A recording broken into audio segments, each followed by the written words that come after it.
আসসালামু আলাইকুম everyone, welcome to কোহিনুস kitchen. আজকে আমি আরেকটা কেকের রেসিপি নিয়ে আপনাদের সামনে হাজির হয়ে গেলাম। আজকে আমি মাত্র 2টি কলা আর 3টা ডিম দিয়ে এই কলার কেকটি তৈরি করে দেখাবো। কলার কেকটা খেতে কিন্তু অসম্ভব মজাদার হয়ে থাকে। আপনারা চাইলে বাচ্চার টিফিনেও কিন্তু এই কেকটি দিতে পারেন। এটা বানিয়ে নর্মাল ফ্রিজে 1 সপ্তাহের মতো সংরক্ষণ করেও রাখতে পারেন। এটা খুবই ভালো থাকে। আশা করছি আজকের রেসিপি আপনাদের কাছে খুব ভালো লাগবে এবং সহজ লাগবে। রেসিপি ভালো লাগলে বড় মতো লাইক দিয়ে পাশে থাকবেন। তাহলে চলুন কথা না বাড়িয়ে চলে যাচ্ছি মূল রেসিপিতে। এখানে আমি 2টা পাকা কলা নিয়ে নিয়েছি। আপনারা চাইলে আরও বেশি পাকা কলা দিয়েও এই কেকটা তৈরি করে নিতে পারেন। অনেক সময় দেখা যায় বাসায় কলা আনলে খাওয়া হয় না।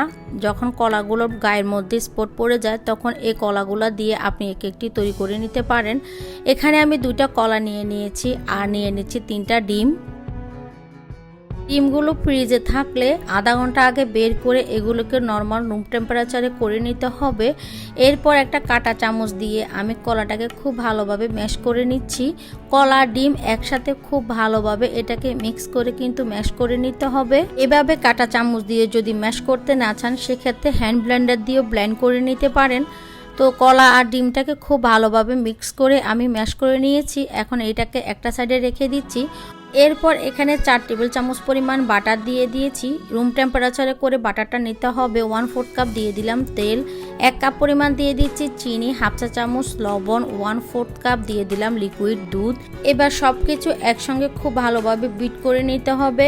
যতক্ষণ না চিনিটা গলে যাচ্ছে ততক্ষণ কিন্তু এটাকে বিট করে নিতে হবে।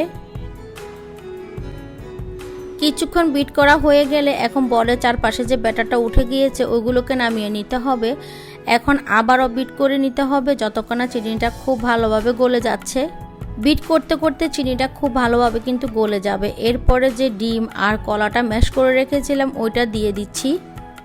আমি ডিম আর কলাটাকে হ্যান্ড ব্লেন্ডার দিয়ে ব্লেন্ড করে নিয়েছি। আপনারা চাইলে ওই কাজটা করে নিতে পারেন।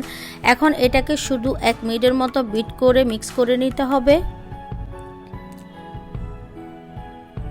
সব কিছু মিক্স করা হয়ে গিয়েছে। এখন বিটারটা আমি অফ করে দিচ্ছি।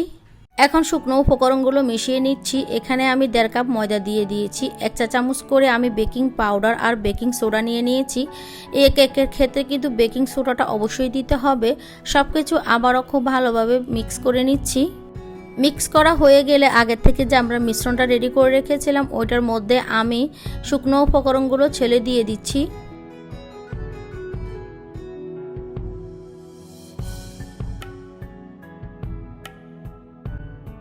ছেলে নেওয়া হয়ে গেলে দানা দানা যেগুলি থাকবে ওগুলো চামচ দিয়ে ভেঙে দিতে হবে। এখন হাফ চা চামচ দিয়ে দিচ্ছি দারচিনির গুঁড়া। আপনারা যদি দারচিনির গুঁড়া দিতে না চান সেক্ষেত্রে ভ্যানিলা এসেন্সও দিতে পারেন। তবে কলার কেকের মধ্যে দারচিনির গুঁড়াটা দিলে এটা খেতে খুবই ভালো লাগে আর খুব সুন্দর একটা ফ্লেভার আসে। এবার একটা স্প্যাচুলা দিয়ে খুব ভালোভাবে সব কিছুকে আমি মিশিয়ে নিয়েছি।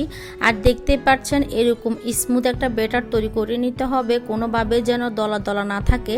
মিক্স করা হয়ে গেলে এখন এখানে আমি 1/4 কাপ দিয়ে দিলাম চকো চিপস দিয়ে দিচ্ছি। 1/4 কাপ দিয়ে আবারও খুব ভালোভাবে মিশিয়ে নিচ্ছি। এই কলার কেকের মধ্যে চকো চিপসটা অবশ্যই দিবেন, এতে করে বাচ্চারা খুব পছন্দ করে খাবে আর এটা খেতেও কিন্তু অসাধারণ লাগে। এবার এখানে আমি 10 ইঞ্চি একটা কেকের মোল্ড নিয়ে নিয়েছি আর বেকিং পেপার বিছিয়ে আমি তেল ব্রাশ করে রেখেছি।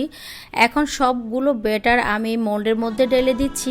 এই কলার কেকের ক্ষেত্রে যেহেতু আমরা ময়দার পরিমাণটা বেশি দিয়েছি তার জন্য বড় একটা মোল্ডের মধ্যে দিতে হবে, তা না হলে কেকটা যখন ফুলে উঠবে তখন সম্পূর্ণ ব্যাটার কিন্তু নিচে পড়ে যাবে। এবার এভাবে 3 বারে করে ট্যাপ করে দিচ্ছি আর উপরে আরও কিছু পরিমাণে চকো চিপস দিয়ে দিচ্ছি। এই চকো চিপসটা একদমই অপশনাল, আপনারা দিতে না চাইলে স্কিপ করতে পারবেন। এবার একটা স্প্যাচুলার দিয়ে মাঝখানে এভাবে দাগ কেটে দিচ্ছি। এভাবে মাঝখানে দাগ কেটে দিলে বেকারির মতো কেকটা মাঝখানে ফেটে যায়, দেখতে খুবই সুন্দর লাগে। এবার একটা ইলেকট্রিক ওভেনে 160 ডিগ্রি সেলসিয়াসে 10 minute up down heat on করে এটাকে আমি 35 মিনিট বেক করে নিয়েছি। দেখতে পাচ্ছেন কেকটা আমার হয়ে গিয়েছে। একটা টুথপিক ঢুকিয়ে আমি দেখিয়ে দিয়েছি, কেকটা কিন্তু একদম পুরোপুরি হয়ে গিয়েছে। এখন কেকটাকে আমি মোল্ড আউট করে নিচ্ছি। গরম কেক কখনো মোল্ড আউট করতে যাবে না, এতে করে কেকটা ভেঙে যেতে পারে। আমি 1 ঘন্টা কেকটাকে ঠান্ডা করে নিয়েছি। এখন মোল্ড আউট করে নিয়েছি। দেখতে পাচ্ছেন কেকটা কতটা ফুলেছে আর একদমই সফট হয়েছে। চকো চিপস দেওয়ার কারণে এই কেকটা দেখতে যেমন সুন্দর হয়েছে, খেতেও অনেক বেশি ইয়ামি হয়েছে। অবশ্যই আপনারা বাসায় কেকটা একবার হলেও ট্রাই করবেন, আশা করছি আপনাদের কাছে খুব ভালো লাগবে। আর চকো চিপস দেওয়ার কারণে বাচ্চারা খুবই পছন্দ করে খাবে। বিকেলে চায়ের সঙ্গে খেতেও কিন্তু এই কেকটার কোনো জুড়ি নেই। আশা করছি আমার আজকের রেসিপি আপনাদের কাছে খুব ভালো লেগেছে এবং সহজ লেগেছে। রেসিপি ভালো লাগলে লাইক কমেন্ট শেয়ার করার অনুরোধ রইল। আর এখনও যারা আমার চ্যানেলটিকে সাবস্ক্রাইব করেনি প্লিজ সাবস্ক্রাইব করে পাশে থাকা বেল আইকনটি ক্লিক করে রাখবেন, যাতে করে আমি নতুন ভিডিও দেওয়ার সাথে সাথে আপনার কাছে নোটিফিকেশান চলে যায়। সবাই অনেক বেশি ভালো থাকবেন, সুস্থ থাকবেন, সবাই সবার জন্য দোয়া করবেন। আজকের মতো এখানে বিদায় নিয়ে নিচ্ছি। আল্লাহ হাফেজ।